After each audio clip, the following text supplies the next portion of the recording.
Well, hello, everybody. Welcome back to Cocktails and Rocktails with me, your most notorious groupie, Allison Rouse, author of this little book right here we've got tonight. These other little books, where you can get that down in the description. Hit that link tree up, check out my merchandise. Got some really funny stuff that you won't find anywhere else, based on what a lot of rock stars said. But good stuff like, future mom and dad of rock star little onesies and stuff like that. So go check it out, fiddle about, because you never go wrong when you fiddle about. Well, most people don't. There have been some guys and I'm like, what the fuck? Dude. But anyway, that's never the case here because you guys are just so amazing, so awesome. The family here, the people just kind of riding by and just enjoying it and leaving comments or not leaving comments, just being here, part of the family, just sharing everything. You guys are amazing. Thank you so much for getting me this far, and I can't wait to go further with you guys. I do like to go all the way. Once or twice. But really, truly, thank you, you guys, for just being absolutely fucking amazing. And today, speaking of amazing, we are going to be getting into someone that, really had a behind-the-scenes architect of one of the most iconic rock stars in the world. Like, she was just the most amazing artist as far as this was concerned, and was really kind of pushed back to no man's land out of spite. So today we are going to be talking about Angie Bowie. A lot of people don't know her influence in this music, in this world. I mean, like the iconic shit that we see all the time, that was all Angie. But we're going to talk about that. And today on Cocktails and Rocktails, we are going to have, this is Proverbial Spirits, the Bee's Knees Cocktail, more bees. Because, Utah, Salt Lake City, we are the beehive state. And just, yeah, I've never tried it. And I want to start mixing again. I'm looking for my perfect cocktail shaker, and I just can't find any anywhere, even online. So if you know a cool cocktail shaker, put a link down in the comments and let me go find it. But okay, so let's get into this one. Okay, everybody, kick up your feet. Oops, I'm trying to open this up. My little bobby pin went flying because I can't always open up the cans. So, all right, everybody get on your bee's knees, kick up your feet, and let's have a little cocktails and a rocky tails. Okay, so I'm not sure what this is. It says it's a bee's knees cocktail, but I have a feeling it is more of that seltzer water shit that I hate. It's fucking the modern day Zima, those White Claws. But all right, cheers, my dears. Cheers, big ears.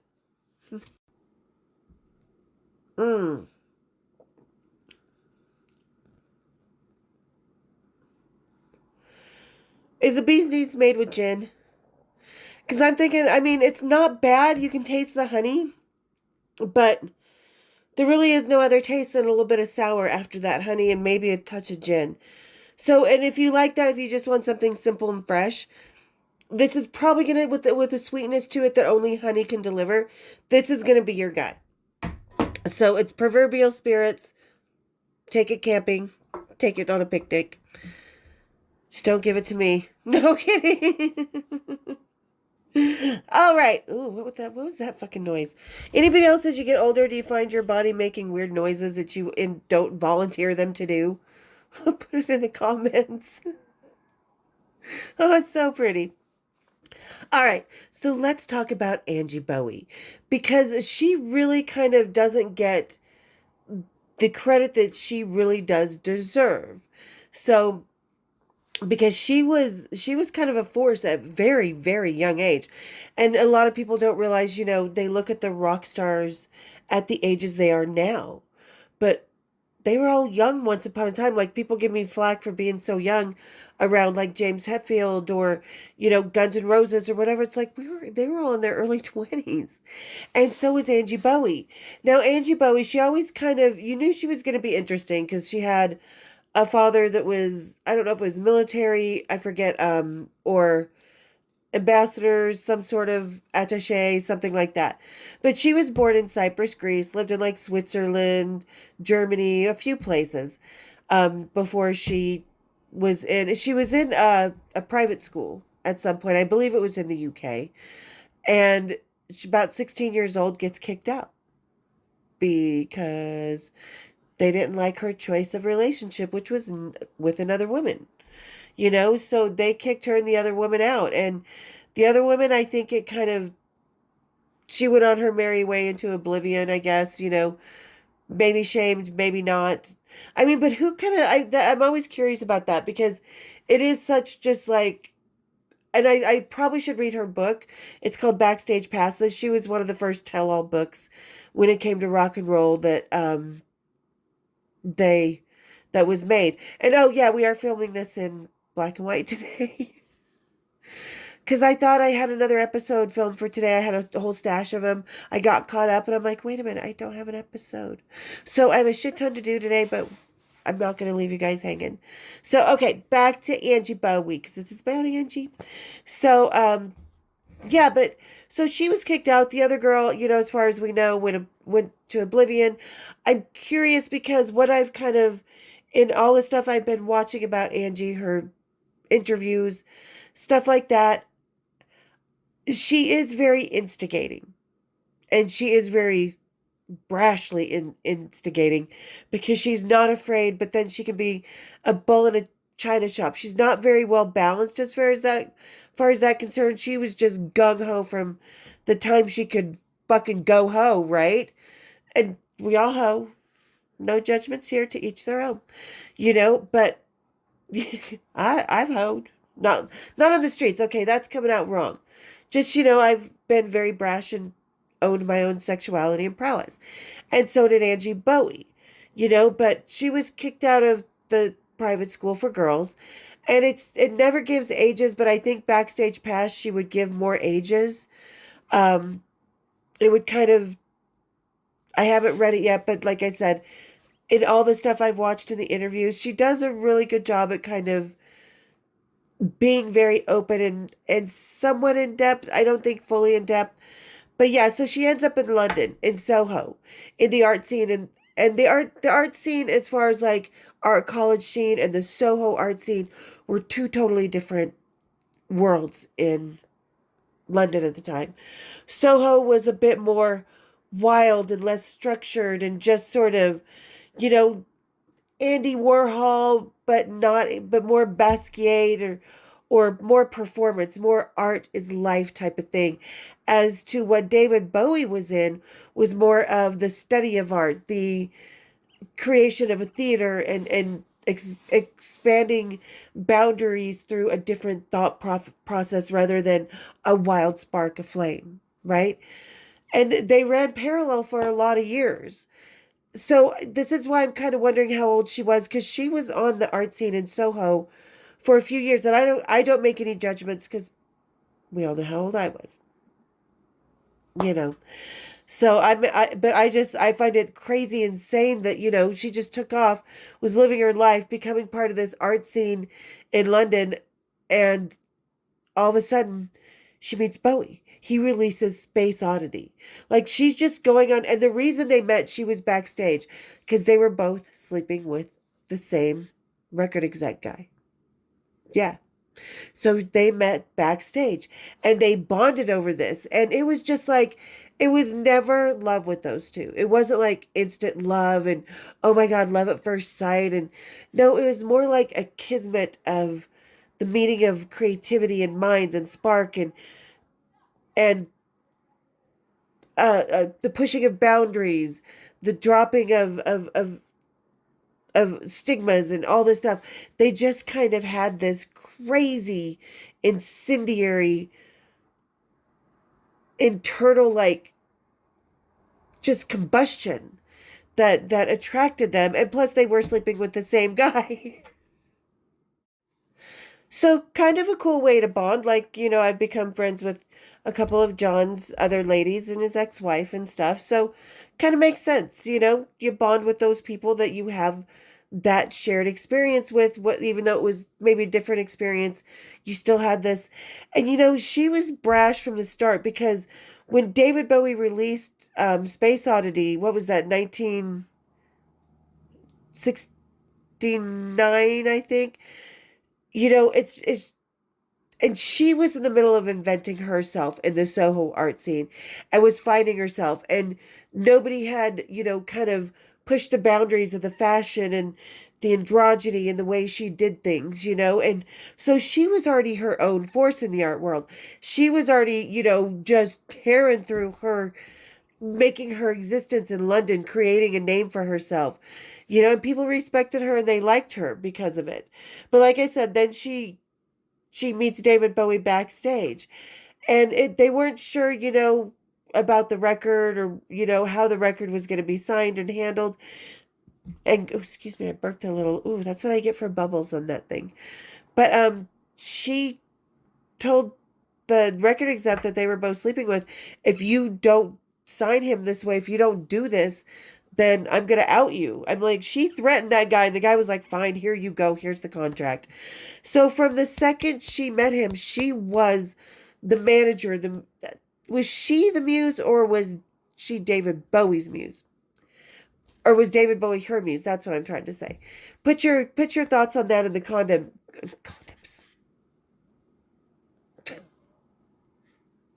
Comments. What the fuck?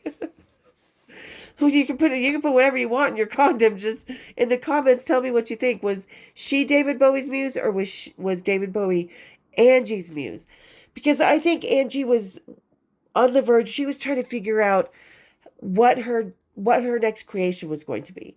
She had already recreated herself in more of a performance art kind of way because she never really painted. She never really sculpted or anything like that. She was more of art as a way of life type of person.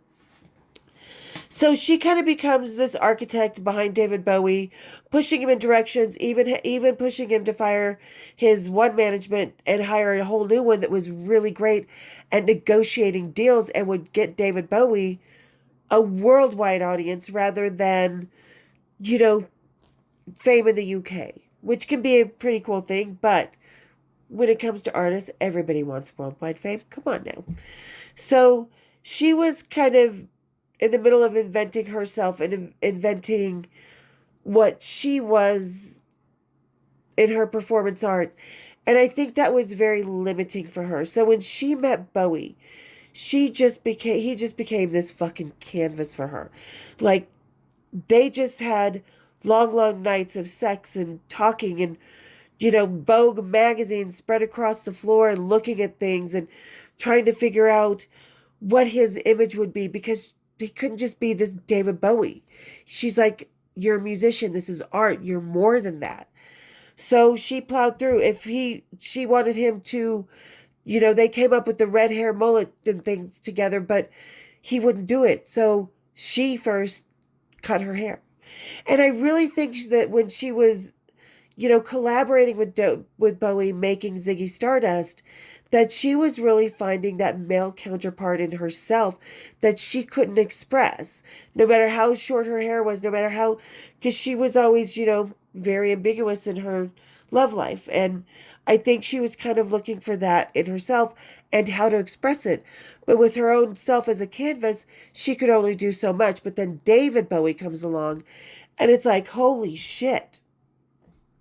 Things just start clicking and she handmade, and I think it was the black icon big hipped Ziggy Stardust that we just saw when I did the Bowie I think I did it a year ago. I did the Bowie auction and it was on there. She fucking hand sewed that. She designed that, cut that, and hand sewed that motherfucker herself.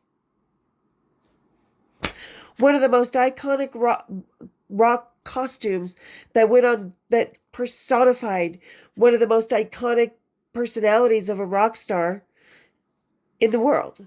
She did that by hand. So this girl, she gets to get credit where credit is due. And you know what? God love her for being in a men's world of rock and roll at the time, or the music business at the time, and not backing down and having the balls enough to threaten the guy to sign him to Mercury Records, because that became such a pivotal moment in David Bowie's life. So here she is, with David Bowie just pouring out her art, and it was just flowing, and they were just like this power couple. Even though they weren't really a couple. Yes, they got married, but he told her he didn't love her. And she said, well, I don't really love you either, but I kind of need the visa. That she wanted to stay in the UK. But at the same time, it made sense to Mary because that she was creating, they both were kind of creating, like, I think she was more the driving force and he was so receptive to it that he was able to, put in his ideas as well.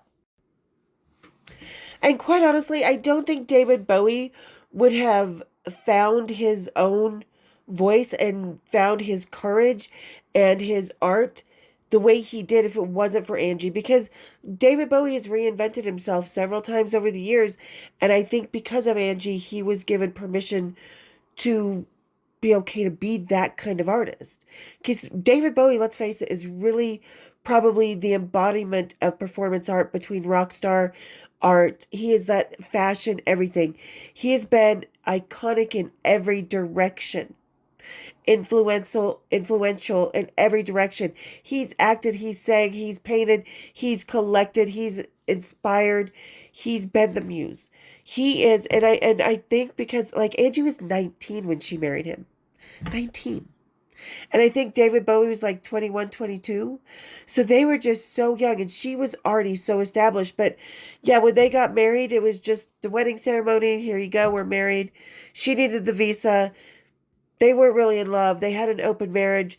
Most of their interactions, physical interactions, involved other people as well.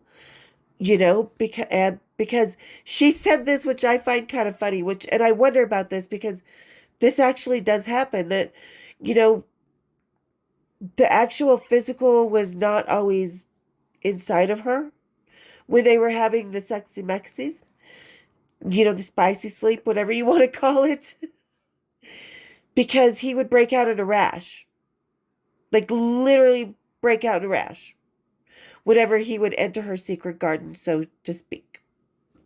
So it kind of, plus they were just, like I said, they were never in love. They had an open marriage. There was never even fame. But you know what? To each their own. But, that's always kind of a recipe for disaster as well sometimes, I mean, sometimes it works, sometimes it doesn't. And when you're that young, being married at 19, and because you need a visa, but you kind of love this man you're married to, but you're not in love, I mean, that's not going to last. Even though she did have a child with him, which honestly, I think because the way that Angie approaches it is very much withdrawn, very much detached. Very much like, oh, we had this son together and he just became part of our art installation type of thing,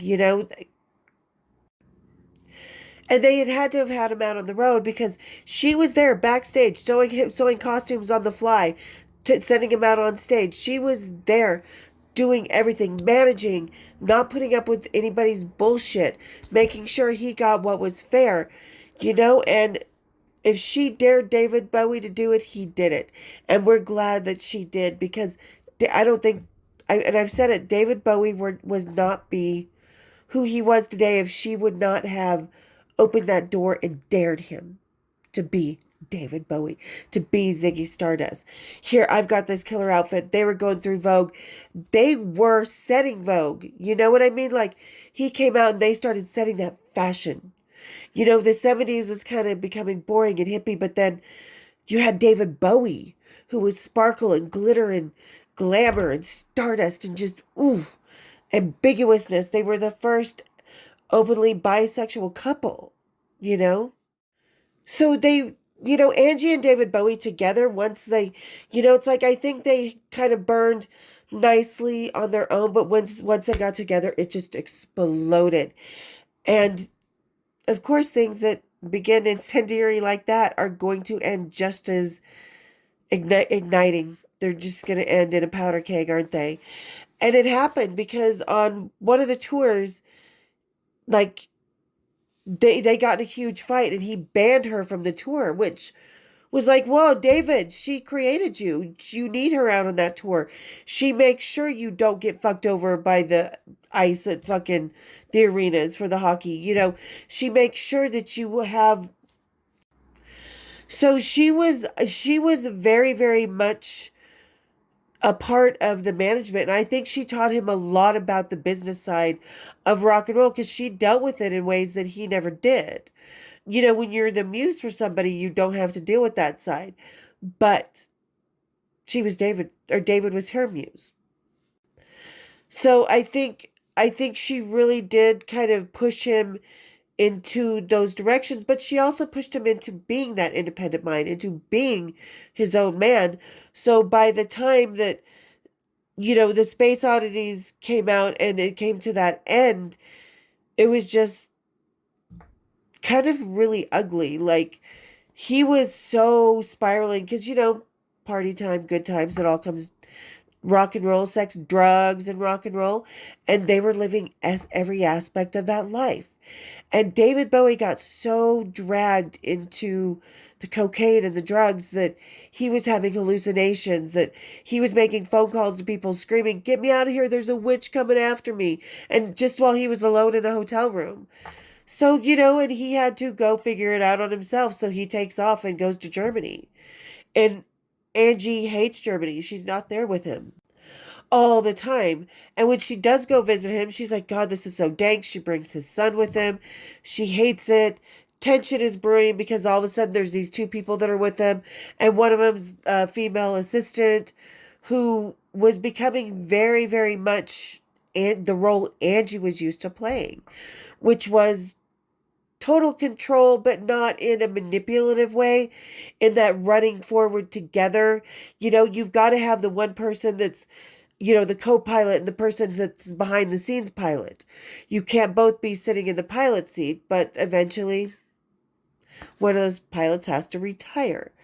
So this assistant was getting very much like she was in control. Fuck you. I don't know if she was sleeping with David Bowie or not, but she was just becoming a very big nuisance in their relationship. She was kind of treating Angie like Angie was just a piece of shit fucking starfucker. When the assistant was really probably the starfucker at the time. So he started becoming more hostile to Angie. And then one day Angie just got so sick of it. And years later, after, Duncan, their son, is born, and she said, okay, it's either me or her. And Bowie was like, it's her. I'll take my assistant over you any day. Because he describes her, and Duncan now describes her as being very toxic. But he wasn't describing her as toxic when she was making him into who he would eventually become. Not just Ziggy Stardust, but every different incantation, or every different art installation of who David Bowie was. I mean, because when I first saw David Bowie, it was "Let's Dance, Put on Your Red Shoes and Dance the Blues" in his yellow suit with his super blonde coiffed hair, and Ziggy Stardust was a distant memory already, so they went through the divorce. And this is what kind of bothers me with Angie Bowie as far as her kids are concerned. She says herself, she's like, you know what, I could always just go and have another kid. And I gave David Bowie custody because I thought David needed to learn responsibility. He was responsible for a whole corporation called the David Bowie Corporation that you two used to be co-CEOs of. Because people don't realize that, every artist, no matter how old you are, like Taylor Swift started at 16, building her corporation. She's the head, she's the CEO. She's involved. All these people have jobs. They have insurance. They have laws. They have payments. They have all this shit to worry about. So he was learning a certain responsibility that she was helping him shoulder. But I think it was a cop-out because she's like, okay, I could always have another kid, but I was leaving the kid with him so he could have the responsibility. Well, it seems to me you were shirking that responsibility. It was almost as if she was leaving the art she was done with that piece of her art and ready to move on to the next phase of her performance art life. So she didn't want Duncan to come with her because that wasn't part of her future plans. So she just left Duncan, with that excuse, and that created tension. Like, she hadn't spoken to him in years and years, for like 5 years when he was 40. I don't know how old he is now, but yeah. So she took off. She felt very pushed away out of the, art scene and the music business and stuff, because Bowie just put that knife in her back and he just sliced her out of the world that she helped him create, which I think was very egotistical, typical of your English rock star. I am the fucking man in this world and you're not here without me at the time, because some of them are pretty much like that. That's a male dominated world. And at the time, if they pushed her out, that was it. So she takes off, and not even a year after the divorce, she was seeing a punk rocker Drew Blood. She gives birth to another child, a girl. And Anastasia, I want to say her name is. I wonder what that relationship is like, because she's so easy to dismiss her child with Bowie. Did she also leave this daughter with Drew Blood? Because she wasn't with the punk rocker Drew the whole time. They broke up and she went to Arizona, where she met the man she would spend, the next part of her phase of her life, I think like 15 or so, 20 years, being in a partnership, and they moved to Georgia. He was an investment banker, so she kind of reinvented herself as the social investment banker's wife. And you can see this in her fashion. You can see this in her, and I'll put a link to one of the ones I watched that I think was the best documentary, the best little YouTube documentary done on her. I'll put a link down in the description, because it really was. It was the best comprehensive one that that filled in the gaps that she didn't, because she just disappeared for a while until she came out in 1996ish, 93ish, with her book Backstage Passes, and was on the Joan Rivers show. And the moment heard all around the rock world that we all saw was when she was talking that she allegedly caught David Bowie and Mick Jagger in bed together, like Howard Stern yanked it out of her, and Joan was like, holy shit. And she was always very open, and I respect that she was always very open about. Hold on, there's my cat. Okay, sorry. He has these balls that he likes to play with, and he gets them in his mouth. He's all, but I have to make sure he's okay. But okay, so I forgot where I was, but yeah, she went to Georgia.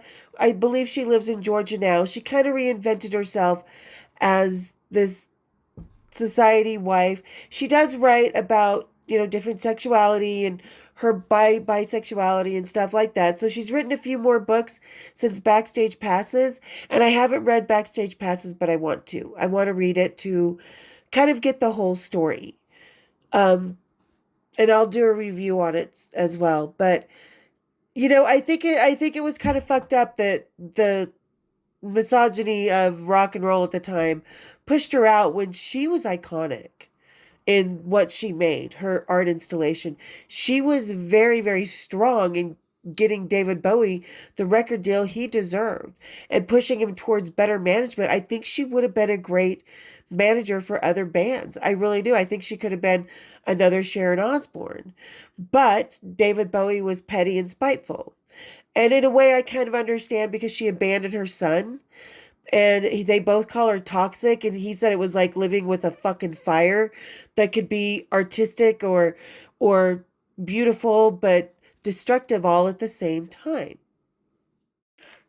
Which, if you've ever seen an interview with Angie Bowie, she's just like I said, whoa, I keep doing that. She's just brash. She is out there. She is just friggin' no holds barred. And sometimes she can do it very well balanced. Other times she can do it like a Mack truck going through a fucking glass house. You know what I mean? So it was just kind of like, I don't think she deserved to be pushed out, because really, how many of us know that she was the inventor of Ziggy Stardust, and that she was the artist behind the persona, that she pushed him, that you know what, I don't think David Bowie would be David Bowie without Angie Bowie. And when he passed away, Um, after a couple days after his last album was posted, she was actually in the UK on Celebrity Big Brother. And she was given a lot of shit because she didn't leave Big Brother and go be a mourning proper widow that the society and everybody expected her to be. She hadn't, and she's like, I haven't talked to him in years, in decades. Easily. She's like, why? I loved him and I'm very, very sad that he died. But why do you expect me to go off and play the widow when he has another wife who is the widow? Why do you expect me to go bow down to the man that I made who he is? Like and she was very much a victim of that attitude of society. It's like, and I don't blame her. I wouldn't have left either, to be honest.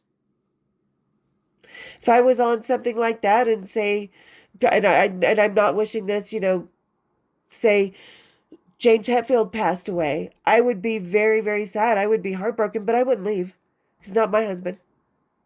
It's not my funeral to plan. I would be mournful and I would post a tribute and I would cry and I would handle it privately on my own, but I wouldn't leave what I was in the middle of. So I don't blame her of that. And why was everybody getting down on her? You don't see Nicole Kidman being told to stop acting if Tom Cruise,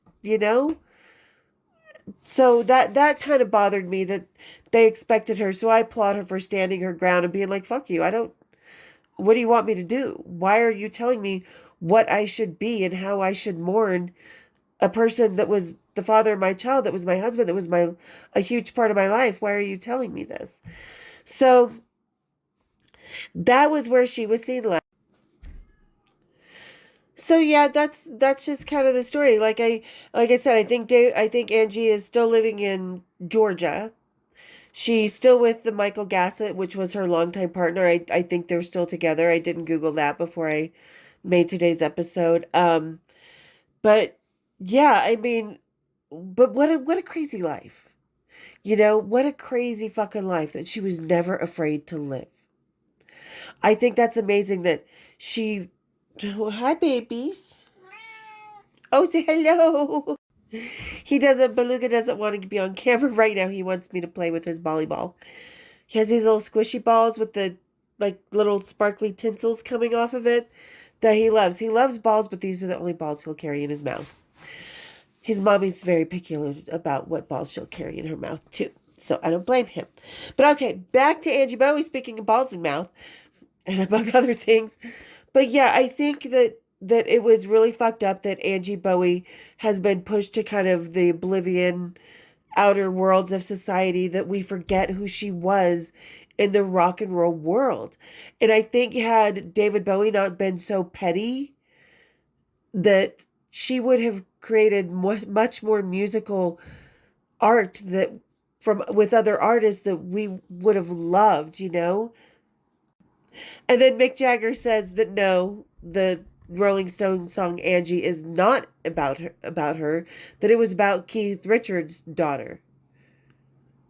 I don't know, you tell me what you think. Was that just Mick Jagger being petty because she outed, the whole alleged incident that she walked in on him and David Bowie in bed? So tell me what you think. Do you think Angie was about her? Do you think it really was about Keith Richards' brand new daughter? Because Mick, dude, I mean, he was a good dad to his kids, don't get me wrong, but I kind of think it still was about her, but he took that privilege away from her because that's what men do in that world from her time, because it's still very much that mentality. We'll talk about that. I think I have actually talked about that in one of the episodes, the English rock stars versus American rock stars. Yeah, there's the old way of thinking, there's a new way of thinking, there's whatever. But yeah, oh hey baby. Sorry, but I looked down and Beluga's at my feet. He's such a big boy, but he's such a ninja. So yeah, but I mean, I just think Angie, I think she's still very much about herself and about self-promotion. And I don't think it's so much for the art anymore because I'm not sure what art she's created outside of the writing, which is awesome. That's still an art unto itself. But I wish she would have kept expanding her artistic horizons in whatever way she knew how. Like, I would love an Angie Bowie fashion line. I mean, can you imagine what her fashion line would look like? Somewhere between Betsy Johnson and friggin' John Galliano meets Ziggy Stardust. Who knows? I mean, I'm sad she did not continue creating the art like she wanted to. So, but yeah, what a fucking amazing woman. She definitely deserves props where it's due. I don't think she should. I think she's definitely throwing shade when it comes to her and her son with David Bowie, that she's kind of not taking the responsibility of, I don't want kids. But then she had another one. And it's like, why did you have kids if you were just going to leave them behind with the father? I mean, that's the only sticking point with me with her. One of the sticking points. The rest of it, well done you. You made a mark that none of us will ever forget, and you sit quietly, unassumingly behind the whole David Bowie look, and most people won't know it. So, hats off to Angie Bowie. And tell me what you think about her. Like I said, tell me about the song, and tell me what you think about her just, you know, disposing of one kid and moving on to the next. Because she even said, she's like, David couldn't have any more kids, but I could. He had another one with him on.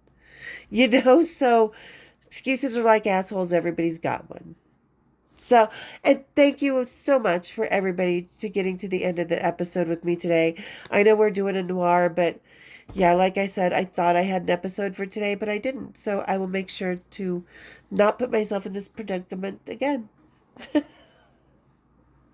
But always, thank you guys so much for listening to me, for having conversations with me, for just enjoying it. I just truly, truly appreciate you guys so much. So we know what to do if you're just stumbling around. Subscribe, subscribe, subscribe. Everything is so bored. Supposedly they're going to be making a biopic about James Hetfield. Down in the comments, tell me what you think. Well, you know what? I'm sick and tired of all these fucking documentaries being about the men in rock and roll. What about the women behind them? And the women behind them, a lot of times, are groupies as well. I think it's time that we have something like my book come out, because it wasn't just one genre. It wasn't just one city. It wasn't just one era. It was so much bigger than that. And it's time to hear the lady side of the stories. So down in that description, tell me what you think. So hit that subscribe, hit the bells, hit the share, and we'll see you next time on Cocktails and Rocktails. Cheers, big ears.